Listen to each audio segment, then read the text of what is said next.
ang Chika Minute Explosive. 15 minutes na walang patumanggang showbiz news ang ating pag-uusapan. Dito, bawal ang panis at malamig na balita. Hot at explosive lamang ang ating chikahan. Nasa hottest seat ngayong hapon si Patrick Garcia at may mga pasabog siyang isisiwalat tungkol kay Jeneline Mercado. International rap superstar Apple the App ng Black Eyed Peas na humaling sa Pinay survivor na si Jeff Gaitan. Si Jeff nga bang dahilan ng kanyang pagbabalik? At ang mga agaw eksena at nagwagi sa Star Wars for TV, sasabog na. At si Darna, naipit na naman sa isang kaguluhan. Alamin kung saan, mamaya. Mga paboritong stars at mga programa ng Kapuso Network na nanalo sa PMTC Star Awards for TV, pasasabugin ng ating showbiz lookout na si Nelson Canlas. Ngayon na! Nandito tayo ngayon sa Padcourt Theater para alamin ang mga agaw eksena at intrigahin ng mga artistang maglalakad ngayon dito sa red carpet ng 23rd Star Awards for Television. Star-studded at nagningning ang gabi ng 23rd Star Awards for Television nang rumampa ang mga paborito niyong artista. At sa gabing yun, panalo ang ating Kapuso shows. Best Comedy Show ang Full House. Best Gag Show, Bubble Gang. Best Comedy Actress naman si Rufa May Quinto para sa Bubble Gang. Best Children's Show ang Arts Angel. Samantalang Best Children's Show Host sina Pia Arcangel, Tony Pet Gaba at Crystal Reyes. Best Youth-Oriented Program ang Kablog. Best Documentary Program ang Eyewitness. Best Documentary Program Host sina Cara David, Jay Taruk, Sandra Aguinaldo at Howie Severino para sa Eyewitness. Best Magazine Show ang Kapuso Mo, Jessica Soho. Samantalang Best Magazine Show Host naman si Jessica Soho. Best Female Newscaster si Vicky Morales para sa Saksi. At Best Reality Program Host si Paulo Bediones para sa Survivor Philippines. Best Single Performance by an Actress si Sunshine Dizon habang katay niya si Gretchen Barreto. Hall of Fame awardee naman ang Itbulaga. Best Educational Program Host si Ramon Bong Revilla Jr. para sa Caps Amazing Stories. Best Public Service Program naman ang Investigador. At Best Celebrity Talk Show ang Sis. Best Game Show Host naman si Richard Gomez para sa Family Feud. O ayan, nakita nyo naman ang mga agaw eksena ngayong taon hanggang sa susunod na award season. Pia? Pinay superhero na si Darna, naipit sa isang kaguluhan. Ano nga ba itong bagong pasabog ni Maren Rivera sa kanyang fans? Eto na.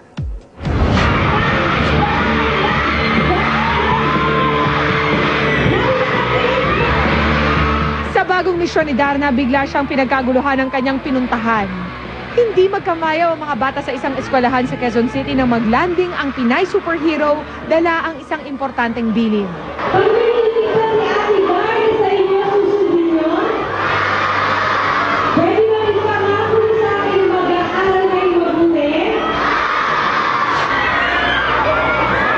Ang syempre, nakakataba ng puso na hindi ko ine-expect na ganito palang kadami din ng estudyante dito na 1,007 yata sila na talagang sinisigaw nila yung pangalang Darna. So, thank you sa mga taga dito at talagang mainit ang pagtanggap nila sa Darna. Thank you sa kanila. At si Patrick Garcia may pasasabugin tungkol sa ina ng kanyang anak na si Jeneline Mercado. Abangan yan sa pagbabalik ng Chika Minute Explosive.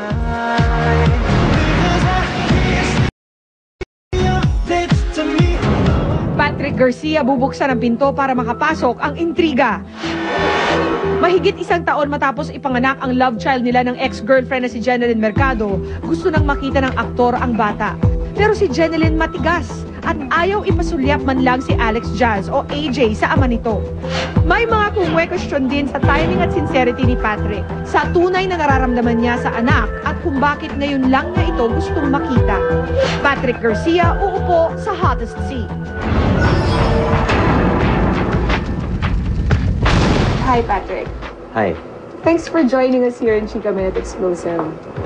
It's also a question that I have in mind. Bakit after 1 year ka pa gumawa ng move or at least ng panawagan kay Jeneline na gusto mo nang makita yung anak niyo? Gusto ko talaga makita Ever since. Yeah, ever since. And but of course, I've been seeing and hearing and na ayaw ni Jen and of course I respect that, parang it's better that if ever I would see our kid na may blessing niya para of course it feels better. Don't you think na medyo unfair din sa'yo, Patrick, being the father of Alex Jazz? Because of course I have the right also, so, you know. And but of course, the baby belongs to the mother, you know. And I'm patiently waiting naman. Sa iyong palagay ba, do you deserve to be blocked off from your kid this way? Do I deserve? Not at all. I mean, I should be granted access to see my kid. Hanggang saan ka naka-reading ipaglaban yung anak mo? I believe naman that Jen naman has a heart man. Kumbaga, she's not that bad, no? Talking about Jen's heart, lumambot na ba yung puso niya somewhat towards you? Well, I don't know. And I don't know why also it's parang sobrang Galit siya sa'yo? yeah, I mean, ano ba talaga yung kumbaga, the main reason or whatever na it parang for me I feel it's kind of exaggerated already. Hindi mo rin naintindihan? Oh, parang it's so gulo na. Parang we're just all parang maybe because of all the intrigues before, you know, maybe she felt that I said something that created this intrigue. You know, I never said anything against her or created any intrigues to destroy her. Never. Is there anything that you want to tell Jeneline? Well, if there's anything I'll tell her, I'll tell her personally. Yeah. Huwag na sa TV. Huwag na sa TV. Once again, Patrick, thank you so much for joining us here. Thank you. Sa pagbabalik po ng Chika Minute Explosive, ang ating chika chick na si Jeff Gaitan na corner si Apple the App sa isang no-holds-barred na chikahan sa pagbabalik ng Chika Minute Explosive.